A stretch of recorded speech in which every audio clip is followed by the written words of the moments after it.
जी है, राजनीतिक विश्लेषक है। स्वागत, शुक्रिया आपका। दिलीप यशवर्धन जी है, बहुत बहुत स्वागत, बहुत बहुत शुक्रिया आपका। और अमिताभ कुमार जी हैं, आपका भी बहुत बहुत स्वागत, बहुत बहुत शुक्रिया आपका।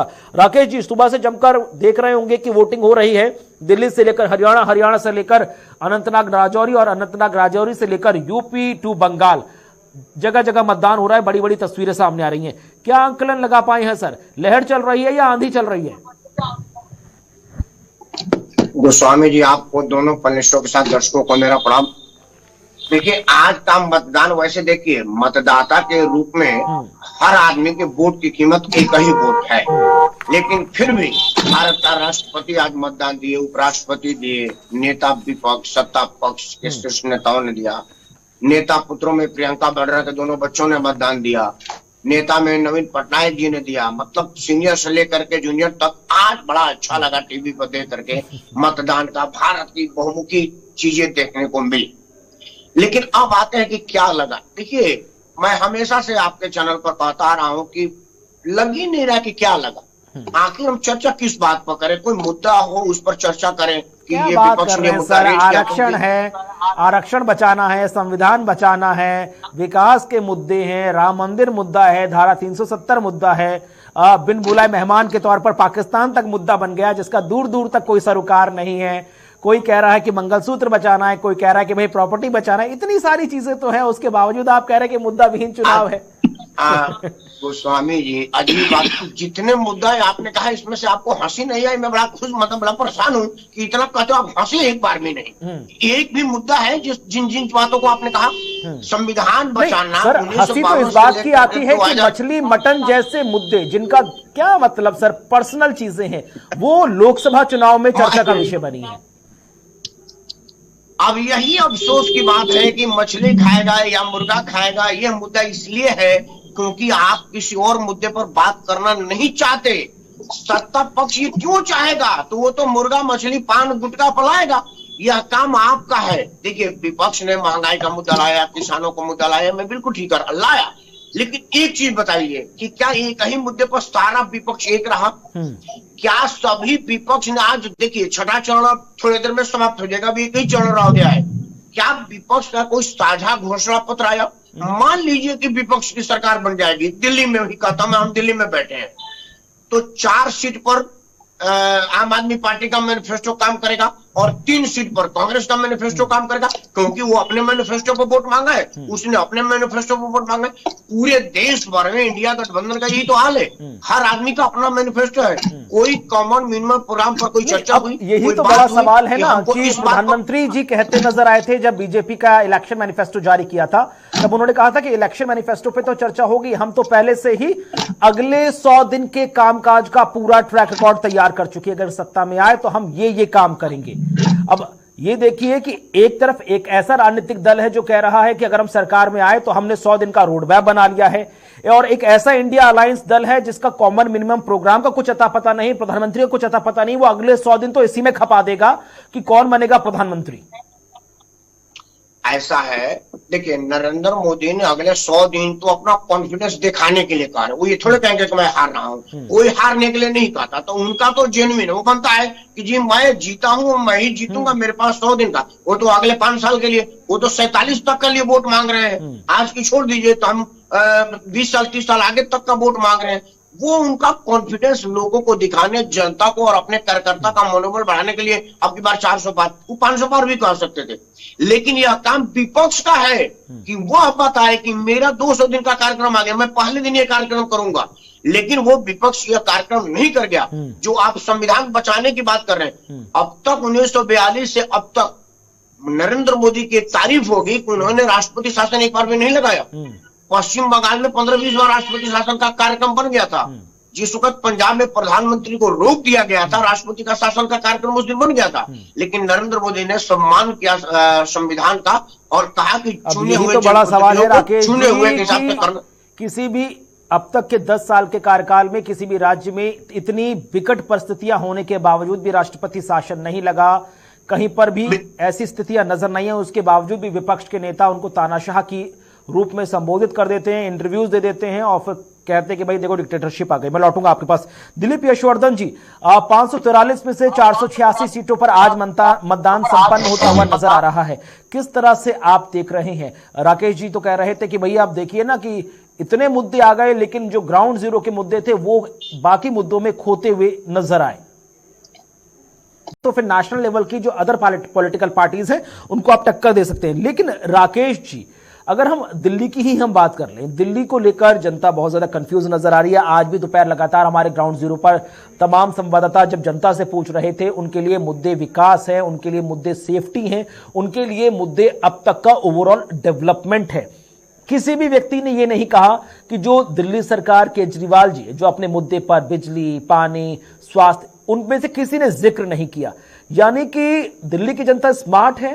एज ए चीफ मिनिस्टर उन्हें अरविंद केजरीवाल पसंद है, लेकिन जब प्राइम मिनिस्टर की बात आती है तो आम आदमी पार्टी और कांग्रेस के फॉर्मूले को दरकिनार करते वो सीधे वो मोदी जी की तरफ देखती है। देखिए, दिल्ली की जहां तक बात है, दिल्ली में एक चीज देखने को मिली है, मैं दिल्ली में ही रहता हूं, ऊपर नेताओं में गठबंधन का है। कन्हैया कुमार के पक्ष में केजरीवाल प्रचार में निकले थे, केजरीवाल की पत्नी भी प्रचार में निकली थी, लेकिन जो जमीनी कार्यकर्ता है, जो फोर्स करता है, दरवाजा नॉक करके कहता है कि वोट देने आइएगा, या आज जो लोग कह रहे थे कि आइए अब तक वोट देने नहीं आए, उसमें मैंने नहीं देखा कि कांग्रेस और आम आदमी का संयुक्त रूप से टीम चली हो। क्योंकि मैं मोहल्ले में रहता हूं तो आम आदमी पार्टी के नेता को भी जानता हूं, कांग्रेस को भी जानता हूं, भाजपा को भी जानता हूं। भाई मैं तो यही कहूं ना, तो 30 साल से रह रहा हूं। ये जो आज के नेता उनमें से आधों का जन्म हमारे सामने हुआ है।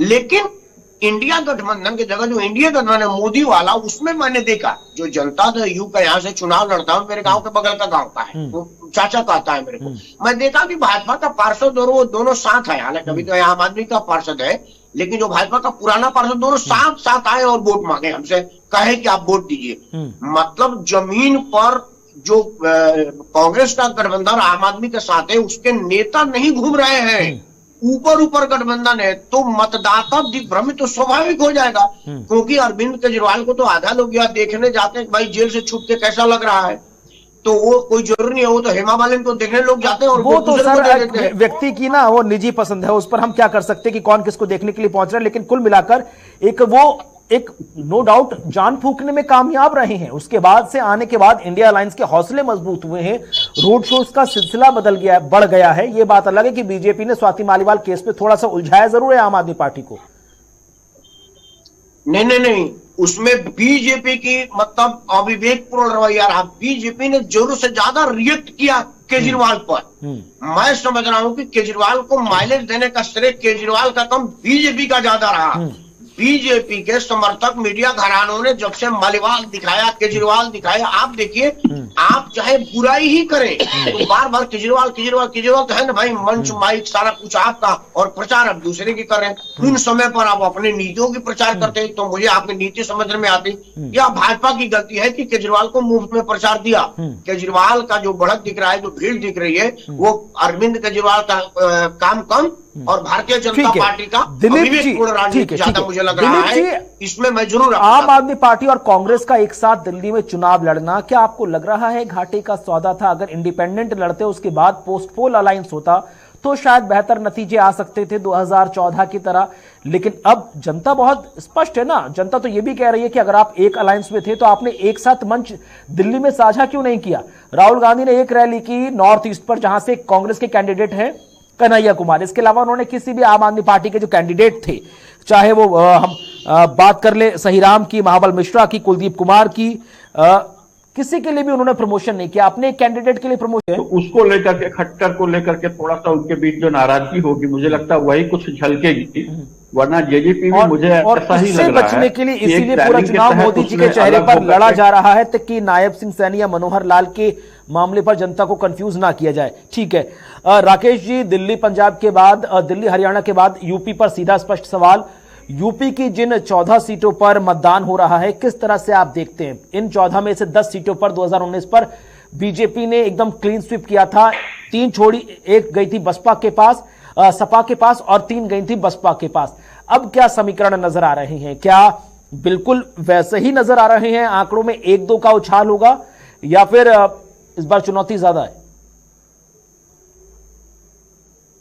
प्रदेश में योगी आदित्यनाथ के चेहरे पर मतदान हो रहा है और वहां लोगों को पता है कि वह दिल्ली भाजपा उत्तर प्रदेश भाजपा को दिक्कत देने जा रही है। इसलिए उत्तर प्रदेश के सभी लोग, चाहे वो भाजपा के मानने वाले, सपा को मानने वाले हो, योगी के साथ है और वहां मतदान योगी जी को हो रहा है, यह बात स्पष्ट हो जाए।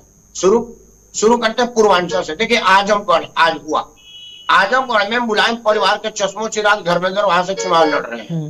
पिछले बार भी धर्मेंद्र ही चुनाव लड़े थे और ये निरहुआ लड़ा था, लेकिन जो वहां जमाली था वो बहुजन समाज पार्टी का आदमी, जमाली अलग से चुनाव लड़ा था, इसलिए वो वोट बढ़ गया था। अब की बार जमाली समाजवादी पार्टी के साथ है, लेकिन जमाली की जो हैसियत है वो मुस्लिम तबके में है, वो स्वतः और मुलायम सिंह यादव के साथ है, कोई बहुत फर्क नहीं पड़ेगा। जो दलित मतदाता है वो मायावती के साथ है, और मायावती किसके साथ है ये दलित को बताने की जरूरत नहीं, वो एकदम समझदार आदमी है, तो उसका कोई बहुत बड़ा फर्क आजमगढ़ में नहीं पड़ रहा। ठीक है। सुल्तानपुर में सोनिया गांधी के मतलब क्या बोलते हैं, गोतनी चुनाव लड़ रही है, मेनका गांधी। मेनका जी के बेटे का टिकट काट करके मेनका को चुनाव में उतारा गया है। ये जो वहां जगदीशपुर, सुल्तानपुर, अमेठी, ये तो होता रहता है। यही स्थितियां पीलीभीत के साथ भी थी, कभी वहां से वरुण गांधी चुनाव लड़ते थे, कभी वहां से मेनका गांधी चुनाव लड़ती थी। सेम एज इट इज यहाँ पर या आंवला हो गया या सुल्तानपुर हो गया, ये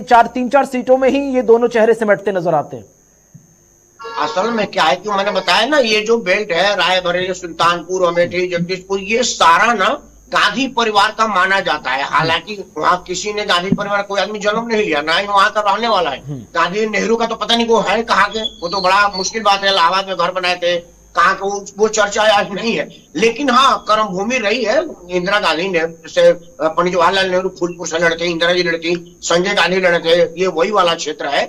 तो मेनका जी के साथ सिंपैथी है और मेनका जी अपनी अस्तित्व की लड़ाई लड़ रहे हैं। बेटे का टिकट कट गया है, पिछले बार उनको मंत्रिमंडल में नहीं रखा गया था, अब की बार जीतेंगी तो कोई बड़ा सीट की दावेदारी करेंगी, हार जाएंगी तो खात्मा हो गया, फिर बेटा भी नहीं आ पाएगा। बेटा तभी आएगा जब माँ आ रही है, तो वो करो या मरो की स्थिति में है। प्रयागराज की जहां तक बात है, प्रयागराज पहली बार एक आतंकवाद के आतंक से मुक्त होकर के भय मुक्त मतदान कर रहा है, क्योंकि अब वहां का मतदाता अतीक अहमद के साये से अलग निकल चुका है। तो वहां पर जो मतदान हो रहा है वो रेवती रमन के लेगेसी को आगे बढ़ाएगा या भारतीय जनता पार्टी के प्रभाव में आएगा, इस बात पर है। उसी तरह से जगदम्बिका पाल सर रोक रहा हूं, आपके पास इसी बीच बड़ी खबर, 4 जून को इंडिया गठबंधन की बनेगी सरकार, ये कहना मल्लिकार्जुन खड़गे का। बड़ी खबर, खड़गे बोले कि हमारी जीत की संभावना ज्यादा है, तो बड़ी खबर।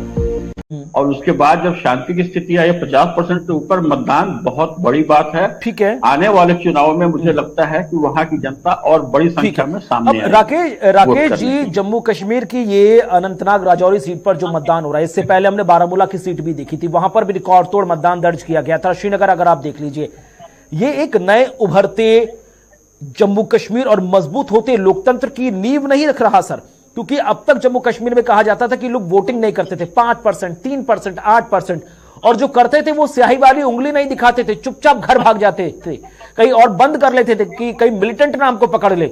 लेकिन अब देखिए, लोग अपने मुद्दों के लिए भले ही वो किसी पॉलिटिकल पार्टी को सपोर्ट करें, that is their personal matter, लेकिन वो बाहर निकल रहे हैं, कतारों में खड़े हो रहे हैं, स्याही वाली उंगली दिखा रहे हैं, मुद्दे बता रहे हैं। तो क्यों ना माना जाए कि धारा 370 हटने के बाद जो केंद्र सरकार की तरफ से जो प्रोजेक्ट्स डिलीवर किए गए, जो प्रपोजल्स केंद्र सरकार की तरफ जम्मू कश्मीर में रखे गए, जो व्यवस्थाएं केंद्र सरकार की तरफ से जम्मू कश्मीर के आवाम को दी गई, वो क्यों नहीं बढ़ चढ़कर बोलेंगे लोग?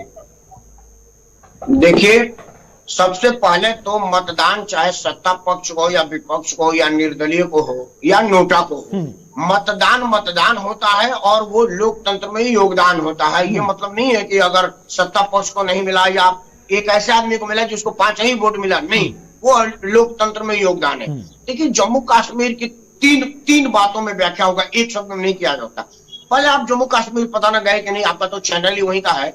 मैं गया हूँ कश्मीर में, वहां बड़ी विषम परिस्थिति है। वहां हमारे दिल्ली जैसा नहीं है कि आप मोटरसाइकिल से, कार से, पैदल, ऑटो से चले गए। सर, आप सरप्राइज करेंगे कि इस वक्त मैं जो आपसे सीधे रूबरू हूं, मैं जम्मू में ही बैठा हूं, जम्मू से बैठ के जम्मू अच्छा, अब जम्मू चले गए, बधाई हो। नहीं, पिछली बार ओखला में मुलाकात हुई थी। अच्छा, चले गए, बधाई हो। अब वो तो सर पत्रकारों का काम है, कभी दिल्ली कभी जम्मू, हर राज्य को नापना है और जनता के मन को भापना है। तो फिर आप वहां बैठे हैं तो वहां की परिस्थिति को भांप रहे हैं कि विषम परिस्थिति है, वहां पहाड़ी है, पैदल जाना है। आप देखिए कि मतदान देने यहाँ दिल्ली में ऑटो वाला दिन भर हमारे गली में 50 चक्का लगा रहे थे बैटरी वाला, वो सब राजनीतिक दल लेके जा रहे थे। जम्मू कश्मीर में ऐसा नहीं है। मतलब जो दिल्ली में एक आदमी वोट देने पार्टी के ऑटो में जा रहा है और जम्मू वाला अपने पैदल चल के अपने साधन से जा रहा है, वो ज्यादा रिलायबल है, ज्यादा आदर के योग्य है। दूसरा क्या है कि जम्मू कश्मीर के लोगों ने एक चीज देखा कि भाई गन कल्चर चल रहा है, फायदा सिर्फ 3 आदमी को हो रहा है, राजनीतिक दल में वो अब्दुल्ला परिवार, मुफ्ती परिवार और आतंकी परिवार, बाकी किसी को फायदा नहीं है जम्मू कश्मीर के आतंक से। आम जनता आज भी भूखमरी और मुफलिसी के शिकार है। उसके जगह उन्होंने देखा है कि मनोज सिन्हा वहां पर एलजी के रूप में जो केंद्र का प्रतिनिधित्व कर रहे हैं, उन्होंने सड़क पर काम किया है। आज मेरे घर से कुछ किलोमीटर पर जामिया इस्लामिया में जो आईएएस का कोचिंग है, उसमें से बहुत बच्चों ने आईएएस की परीक्षा पास किया है कश्मीर हॉस्टल से। तो वो देख रहे कि एक जगह लोग बंदूक चलाते थे, पत्थर चलाते थे, और दूसरे जगह हमारे बच्चे आईएएस निकाल रहे हैं। तो हमको ये वाला निजाम चाहिए। इसीलिए उस निजाम से दुखी होकर के इस निजाम को अपना तन मन समर्थन देने के लिए वो लोग आए हैं। उनके मतदान प्रतिशत को मत देखिए, उनके हौसले को देखिए, उनका हौसला कितना है, और उनके हौसले को सलाम है। पश्चिम बंगाल का 78% से ज्यादा आदरणीय, जम्मू कश्मीर का 38% मेरे लिए। ठीक है। अमिताभ जी, एक छोटा सा रिएक्शन, 2 स्टेट